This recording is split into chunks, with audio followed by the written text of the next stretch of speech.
Hi guys again, this is Breeze, and I am currently playing DateWarp. Currently everybody's trapped in a house due to the force fields.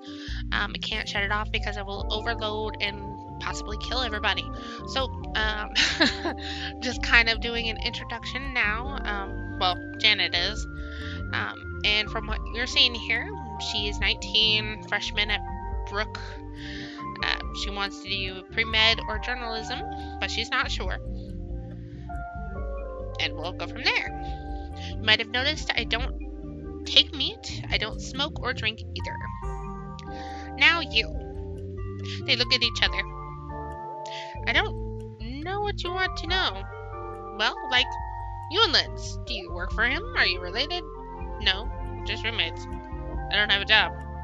How old are you? What about school? I'm 18. I'm not in school.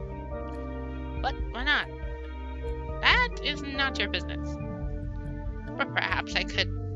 Not now. See, there you go again, hiding things. You heard him. It's none of your business. Well, what about you? What do you do? Why are you here? Maybe I rob banks for a living, and I'm here because here's my guess. Alvin glares at Nathaniel, but cuts off what he was going to say. They're just simple questions. I mean, if we're stuck here, none of you are going to be able to get to work on Monday. Isn't that a problem for you? There's a moment of silence. This might surprise you, but I do not actually need to work. I'm between jobs. I'm a free agent. I work when I choose. Well, what about your schooling? I received my bachelor's degree several years ago. As did I. I dropped out. None of you have any reason to leave this house. Isn't that a little odd? We were all here when you got here, remember? That's true. Did we accidentally crash a party or something? You know, Bradley's starting to get the idea that maybe these missing girls he's talking about have somehow turned into you guys, and that's why I'll live in a mysterious house. There really is no mystery here. Linz is here to perform work on our electrical system. Raphael accompanied him, albeit as my guest, and this is my house. Linz glares at Nathaniel. I wonder if what he just said is a lie or a truth. Linz didn't want revealed. So, does that mean this whole force field mess is your fault? Alvin tosses his head. This is a waste of time. I don't have to stand around and listen to you ask boring questions. He shoves himself away from the wall and exits. And I have research to do. Since, as you say, this is all my fault. Well, technically. Wait for me! He starts to hurry after Linz, then stops and looks at Nathaniel, then back again. I'm sorry. And then he's gone. But I want to help. Perhaps it would be a good idea for you to retire for the night. You had a very strange day, and I'm sure some rest would do you good. Fine. Good night.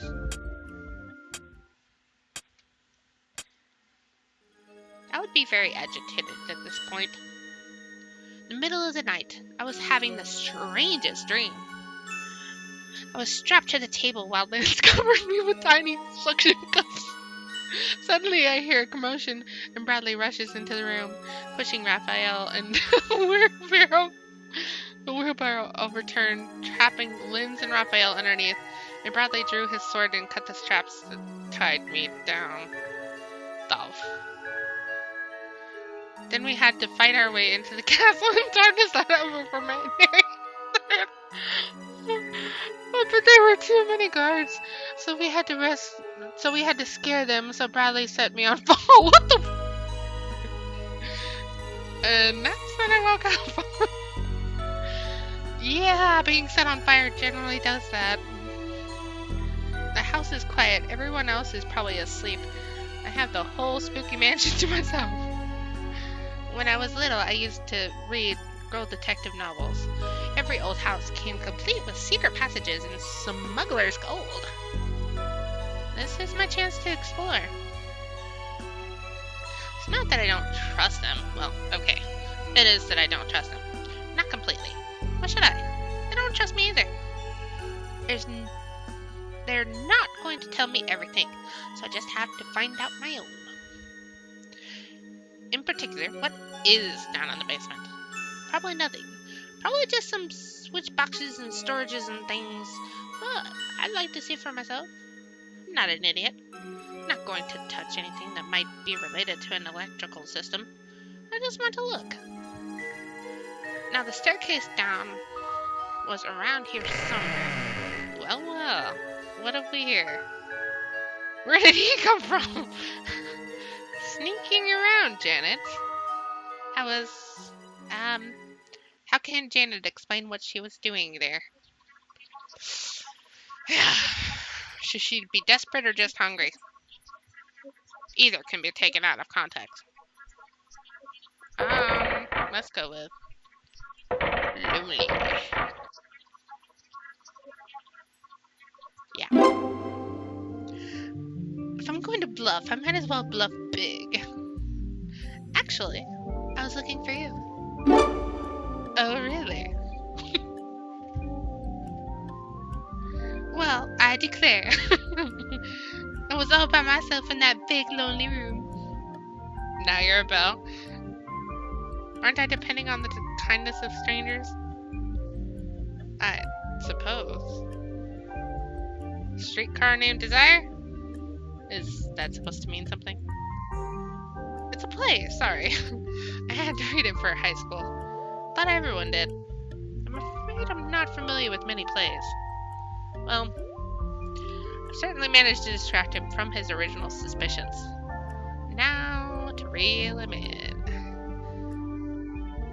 I went to bed too early and now I can't sleep. I thought you might be up. Seem like a night owl. Sometimes. At other times, simply an insomniac. So, what do you do to keep yourself occupied at night? I run in circles. I think I would have heard that.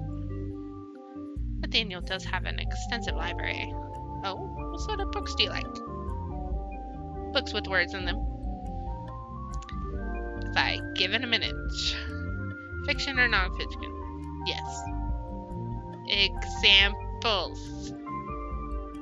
Most recently, a piece musing on the effects of human culture of encountering a non-sapient spacefaring species.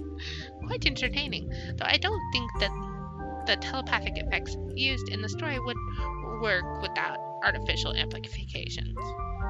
Don't really read much fantasy or sci-fi. When I read fiction, I prefer mysteries and historical romance. There's nothing wrong with a good romance, but bad romances are terrible. But any kind of book can be bad. Good historical romance tells you about life in a different times and place, with all the interesting details and theories that the author can dig up, which gives me starting points to research for myself. Ah, so you enjoy a detailed setting with intrigue and romance. I may have some suggestions. Follow me. He leads me into the library and turns on the lights, then moves along the shelves until he finds a volume he was looking for. Outside the labyrinth. This may keep you entertained until you are ready for bed. Actually, I think I'll just go back up to my room to read. Clearly, there's no point in trying to explore the basement now. But thank you for the book. Pleasure is all mine. I nod farewell and leave him behind. He's clearly an intelligent man. We might make good friends. If he would only stop needling me. I have to be on my guard with him all the time. So suppose I may as well take a look at the books Lynn suggested. Page's turn. Colony on the Mediterranean island in 1800s? And a secret society. This could be good. Oh my. I've never heard of anyone doing that with a necklace. Surely no one could put such a thing inside a sofa. I think I'd better stop reading this book before it gives me